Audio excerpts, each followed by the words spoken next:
யாரும் உன் நண்பன் அல்ல. இந்த வரியை கேட்டவுடன் உங்கள் மனதில் ஒருவிதமான வெறுமையோ கோபமோ அல்லது விரக்தியோ தோன்றலாம். இது ஒரு எதிர்மறையான மனித உறவுகளை கொச்சைப்படுத்தும் வாக்கியமாக தெரியலாம். ஆனால் இந்த வாக்கியத்தை அதன் மேலோட்டமான பொருளில் நாம் பார்க்கப் போவதில்லை. மாறாக இதன் ஆழத்தில் புதைந்திருக்கும் சுயசார்பு, தன்னம்பிக்கை மற்றும் தனித்துவத்தின் மகத்தான தத்துவத்தை நாம் ஆராயப் போகிறோம். வாழ்க்கை என்பது ஒரு நீண்ட தனிமையான பயணம். இந்த பயணத்தில் பலர் வருவார்கள், போவார்கள். சிலர் சில தூரமுடன் பயணிப்பார்கள், சிலர் வழியில் பாதியிலேயே விலகிச் செல்வார்கள். ஆனால் இந்த பயணத்தின் தொடக்கம் முதல் இறுதி வரை உன்னுடன் வரப்போவது நீ மட்டுமே. உன் சுவாசமும் உன் சிந்தனைகளும் உன் ஆன்மாவும் மட்டுமே உனக்கு நிரந்தரமான துணை. இந்த உண்மையை நீ எவ்வளவு சீக்கிரம் உணர்கிறாயோ அவ்வளவு சீக்கிரம் உன் வாழ்க்கையின் உண்மையான ஆற்றலை உன்னால் கட்டவிழ்க்க முடியும். இந்த வீடியோவில் நட்பை நிராகரிக்கவோ அல்லது சமூக உறவுகளை தவிர்க்கவோ சொல்லவில்லை. மாறாக உன் மகிழ்ச்சிக்கும் வெற்றிக்கும் மன அமைதிக்கும் மற்றவர்களை சார்ந்திருக்கும் பலவீனமான மனநிலையிலிருந்து உன்னை விடுவித்து உனக்குள் இருக்கும் அளப்பரிய சக்தியை எப்படி அடையாளம் கண்டு பயன்படுத்துவது என்பதை பற்றி விரிவாக பேசப்போகிறது. மனிதன் ஒரு சமூக விலங்கு. பிறந்தது முதல் நாம் மற்றவர்களை சார்ந்தே வாழ பழகுகிறோம். குழந்தையாக இருக்கும்போது பெற்றோரையும், பள்ளிப்பருவத்தில் நண்பர்களையும், வளர்ந்த பிறகு துணையையும் சமூகத்தையும் சார்ந்து வாழ்கிறோம். இந்த சார்பு நிலை ஒரு குறிப்பிட்ட அளவிற்கு அவசியமானதுதான். ஆனால் அதுவே நமது முழு பலமாகவும் அடையாளமாகவும் மாறிவிடும் போதுதான் பிரச்சனை தொடங்குகிறது. நாம் ஏன் மற்றவர்களின் நட்பையும் ஆதரவையும் இவ்வளவு ஆழமாக தேடுகிறோம்? நம்மை சுற்றி ஒரு கூட்டம் இருக்கும்போது நாம் பாதுகாப்பாக உணர்கிறோம். தனிமைப்படுத்தப்படுவோமோ என்ற ஆதிகால பயம் நம் ஆழ்மனதில் பதிந்துள்ளது. நாம் எடுக்கும் முடிவுகள், நமது திறமைகள், நமது தோற்றம் ஆகியவற்றுக்கு மற்றவர்களிடமிருந்து ஒரு அங்கீகாரத்தை எதிர்பார்க்கிறோம். நீ செய்வது சரி, நீ அழகாக இருக்கிறாய், நீ திறமையானவன் போன்ற வார்த்தைகள் நமக்கு ஒரு தற்காலிக ஊக்கத்தை கொடுக்கின்றன. நமது தோல்விகளுக்கு மற்றவர்களை காரணமாக காட்டுவது எளிது. என் நண்பன் எனக்கு உதவவில்லை, அதனால் நான் தோற்றுவிட்டேன். என் குடும்பம் என்னை ஆதரிக்கவில்லை என்று சொல்வது நமது சொந்த பொறுப்பிலிருந்து நம்மை விடுவிப்பதாக ஒரு மாயையை உருவாக்குகிறது. ஆனால் இந்த புற உலக ஆதரவு என்பது ஒரு காணல் நீர் போன்றது. தூரத்திலிருந்து பார்க்கும்போது அது உண்மையான நீரூற்று போல தெரியும். ஆனால் அருகில் செல்ல செல்ல அது வெறும் மாயை என்பது புரியும். நண்பர்கள் என்று சொல்லப்படுபவர்கள் நிழலை போன்றவர்கள். நீ வெற்றியில் இருக்கும்போது அவர்கள் உன்னோட ஒட்டி கொண்டிருப்பார்கள். ஆனால் நீ தோல்விக்குள் நுழையும் போது அவர்கள் காணாமல் போய்விடுவார்கள். இது அவர்களின் தவறு என்று சொல்வதை விட இதுதான் மனித இயல்பு. ஒவ்வொருவருக்கும் அவரவர் வாழ்க்கை, அவரவர் பிரச்சனைகள், அவரவர் கனவுகள் இருக்கின்றன. 24 மணி நேரமும் உனக்காகவே சிந்தித்து உனக்காகவே செயல்பட இங்கே யாரும் இல்லை. இந்த உண்மையை ஏற்றுக்கொள்வதுதான் முதிர்ச்சியின் முதல் படி. உன் கனவு பெரிதாக இருக்கும்போது, உன் லட்சியம் உயர்ந்ததாக இருக்கும்போது அதை புரிந்து கொள்ளும் பக்குவம் அனைவருக்கும் இருக்காது. உன் பார்வையின் ஆழம் அவர்களுக்கு தெரியாது. அவர்கள் தங்கள் குறுகிய உலக அனுபவங்களிலிருந்து உனக்கு ஆலோசனைகளை கூறுவார்கள். இது சாத்தியமில்லை, இதை விட்டுவிடு, ஏன் இப்படி விஸ்திரமாக யோசிக்கிறாய் என்று சொல்லி உன்னை செய்ய விடாமல் செய்வார்கள். அவர்கள் உன் மீது அக்கறை இல்லாததால் அப்படி சொல்லவில்லை. உன் பாதையின் பிரம்மாண்டம் அவர்களுக்கு புரியாததால் அப்படி சொல்கிறார்கள். எனவே உன் பயணத்திற்கான வரைபடத்தை நீயேதான் வரைய வேண்டும். உன் கப்பலுக்கு நீயேதான் மாலுமி. மற்றவர்களின் கைத்தட்டலுக்காக காத்திருந்தால் உன் பயணம் தொடங்கவே தொடங்காது. வரலாற்றை புரட்டி பாருங்கள். மாபெரும் சாதனைகளை நிகழ்த்தியவர்கள், உலகை மாற்றியமைத்தவர்கள் அனைவருமே தங்கள் பயணத்தின் ஒரு முக்கிய கட்டத்தில் மிக கடுமையான தனிமையை சந்தித்திருக்கிறார்கள். கௌதம புத்தர் ஞானத்தை தேடி தனது அரண்மனையை, மனைவியை, மகனை விட்டு தனியாக கிளம்பினார். போதி மரத்தடியில் அவர் தனிமையில் அமர்ந்துதான் ஞானம் பெற்றார். ஐசக் நியூட்டன் பிளேக் நோய் பரவிய காலத்தில் தன்னை தனிமைப்படுத்தி கொண்ட போதுதான் புவியீர்ப்பு விசையை கண்டுபிடித்தார்.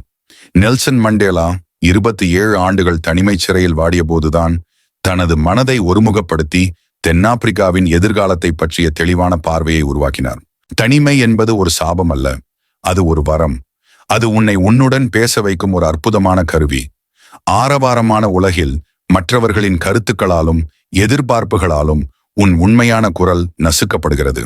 ஆனால் தனிமையில் இருக்கும்போது உன் ஆன்மாவின் குரலை உன்னால் தெளிவாக கேட்க முடியும். உன் பலம் என்ன, பலவீனம் என்ன, உன் உண்மையான ஆசை என்ன? நீ இந்த வாழ்க்கையில் எதை அடைய விரும்புகிறாய்? இந்த கேள்விகளுக்கான பதில்கள் உனக்குள்ளேயே இருக்கின்றன. ஆனால் அதை கண்டறிய நீ உனக்கு நேரம் ஒதுக்க வேண்டும்.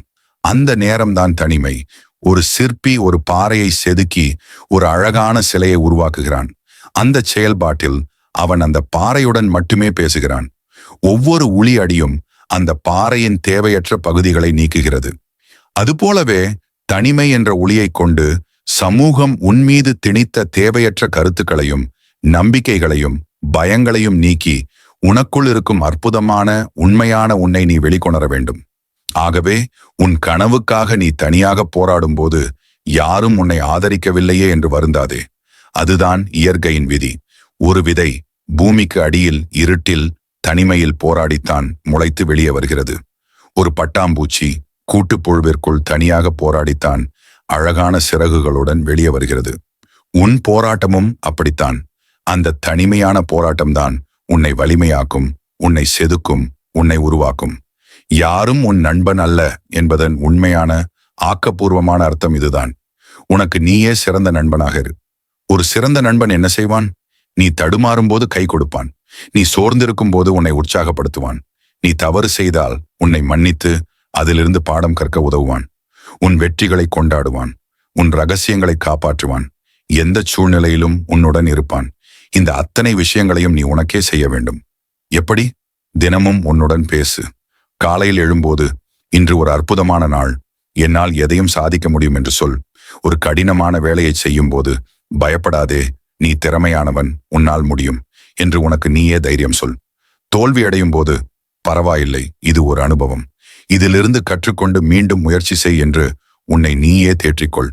மற்றவர்கள் உன்னை உற்சாகப்படுத்த காத்திருக்காதே. நீயே உனக்கான மிகப்பெரிய சீர்லீடர். நாம் மற்றவர்களிடம் காட்டும் கருணையை நம்மிடம் காட்டுவதில்லை. ஒரு நண்பன் தவறு செய்தால் பரவாயில்லை, மனிதர்கள் தவறு செய்வது இயல்புதான் என்று சொல்வோம். ஆனால் நாமே ஒரு தவறு செய்தால், நான் ஒரு முட்டாள், எனக்கு எதுவும் வராது என்று நம்மை நாமே கடுமையாக திட்டிக் கொள்கிறோம். இந்த மனநிலையை மாற்று. உன்னை நீயே மன்னி. உன் தவறுகளை ஏற்றுக்கொள். உன்னை நேசி. உன் உடல் மற்றும் மன நலனில் அக்கறை கொள். உனக்கு நீயே கருணை காட்டாத போது வேறு யாரிடமிருந்தும் அதை எதிர்பார்க்க உனக்கு உரிமை இல்லை. நாளை முதல் தினமும் உடற்பயிற்சி செய்வேன், இந்த வாரம் இந்த புத்தகத்தை படித்து முடிப்பேன் என்று உனக்கு நீயே பல வாக்குறுதிகளை கொடுத்திருப்பாய். அவற்றை நிறைவேற்று. சிறிய விஷயமாக இருந்தாலும் உனக்கு நீயே கொடுத்த வாக்கை நீ காப்பாற்றும் போது உன் மீது உனக்கே ஒரு மரியாதை பிறக்கும். தன்னம்பிக்கை என்பது வேறு எங்கிருந்தோ வருவதில்லை. அது உனக்கு நீயே கொடுத்த வாக்குகளை நிறைவேற்றும் போது உனக்குள் துளிர்விடும் ஒரு மகத்தான சக்தி. உன்னை நீயே நம்பாத போது இந்த உலகம் உன்னை எப்படி நம்பும்? உனக்கு நீயே சிறந்த நண்பனாக மாறும்போது நீ ஒருபோதும் தனிமையை உணரமாட்டாய். கோடிக்கணக்கான மக்கள் கூட்டத்தில் இருந்தாலும் தனி அறையில் இருந்தாலும் நீ உன்னுடன் இருப்பதால் நீ முழுமையாக உணர்வாய். இந்த வீடியோ நட்புக்கு எதிரானது என்று அர்த்தம் கொள்ளக்கூடாது. உண்மையான ஆரோக்கியமான நட்புகள் வாழ்க்கையின் மிக அழகான பரிசுகளில் ஒன்று.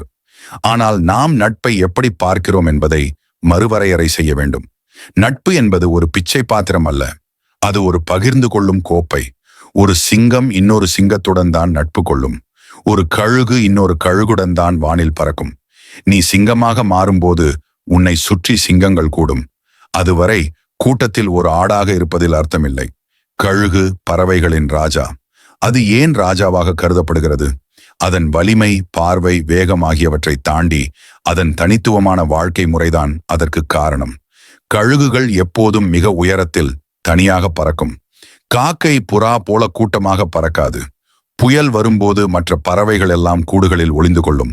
ஆனால் கழுகு மட்டுமே புயல் மேகங்களுக்கு மேலே பறந்து அந்த சவாலை ஒரு வாய்ப்பாக பயன்படுத்தும்.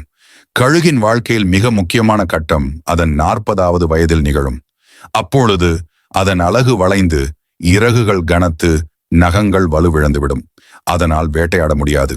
அப்பொழுது அதற்கு 2 வழிகள் தான் உண்டு. ஒன்று அப்படியே இருந்து செத்து மடிவது. மற்றொன்று வேதனை நிறைந்த ஒரு மறுபிறவி செயல்முறைக்கு தன்னை உட்படுத்துவது. 2வது வழியை தேர்ந்தெடுக்கும் கழுகு ஒரு உயரமான மலைக்கு சென்று பாறையில் தன் அலகை மோதி மோதி உடைத்துவிடும். புதிய அலகு முளைத்த பிறகு தன் வலுவிழந்த நகங்களை பிடுங்கி எறியும். புதிய நகங்கள் வளர்ந்த பிறகு தன் கனமான பழைய இறகுகளை ஒவ்வொன்றாக பீத்து எறியும். இந்த வேதனையான செயல்முறைக்கு சுமார் 150 நாட்கள் ஆகும். இந்த கடுமையான தனிமையான போராட்டத்திற்கு பிறகு அந்த கழுகு ஒரு புதிய பிறவி எடுத்தது போல மேலும் 30 ஆண்டுகள் வலிமையுடன் வாழும். இந்த கழுகின் கதை சுயசார்பு தத்துவத்தின் மிகச்சிறந்த உதாரணம். உன் வாழ்க்கையிலும் பழைய நம்பிக்கைகள், பலவீனமான பழக்க வழக்கங்கள், வலியூட்டும் உறவுகள் என்னும் கனமான இறகுகள் இருக்கலாம். அவற்றை நீயேதான் தனியாக இருந்து வேதனையுடன் பிடுங்கி எறிய வேண்டும். அந்த செயல்முறை கடினமாகத்தான் இருக்கும். ஆனால் அதன் பிறகு நீ ஒரு புதிய வலிமையான மனிதனாக பிறப்பாய். உன் வாழ்க்கையின் அடுத்த கட்டத்திற்கு தயாராவாய். நீ உன்னை நம்பத் தொடங்கும் தருணத்தில் இந்த பிரபஞ்சம் உன்னை நம்பத் தொடங்கும். உனக்குள் இருக்கும் சக்தியை நீ உணரத் தொடங்கும் தருணத்தில மலைகளும் உனக்கு வழிவிடும்.